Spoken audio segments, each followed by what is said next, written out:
it could be done, all this investment-led debt, public sector policy, privatization, monetization, disinvestment, all sort of came down. The policies were announced but were not followed. There is the disinvestment. So all these kind of things could happen because of the complete dominance of Mr. Modi. Now, when he will head a coalition government, how the things will, what happens to these policies? These policies are not static. We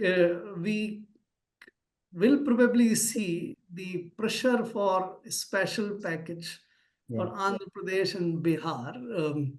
Now, special category status given to be given to a general state like Andhra and Bihar is a very contentious policy issue.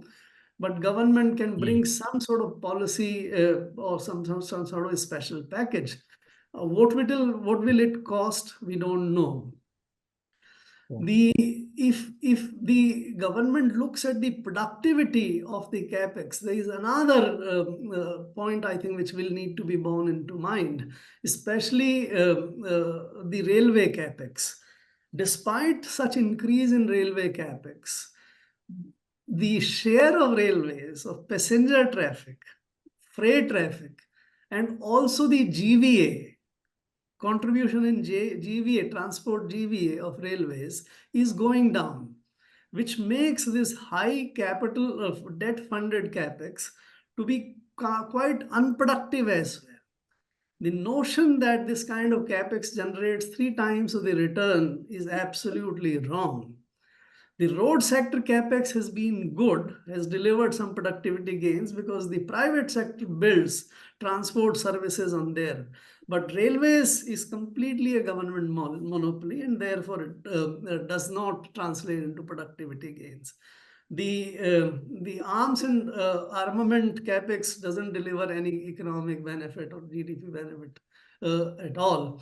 So I think there would be very interesting formulations going on. Would the government, the coalition government, go for still higher capex as a big policy strategy going forward? If it reads the messages correctly, I don't think it should go. It should bring down the debt and the fiscal deficit. But if it continues to read that message, by the way, politically also, if you look at it, these capex used to generate a lot of trophy assets, which I call the assets which the prime minister could inaugurate, the Vande Bharats and the bridges and other kind of things. If the electoral outcome is to be seen, that does not seem to have delivered political dividend. Now, if you want to continue with this kind of capex, which is economically not very efficient and politically not delivering dividends, I think you're making a political mistake as well. So I see enormous changes in the budget.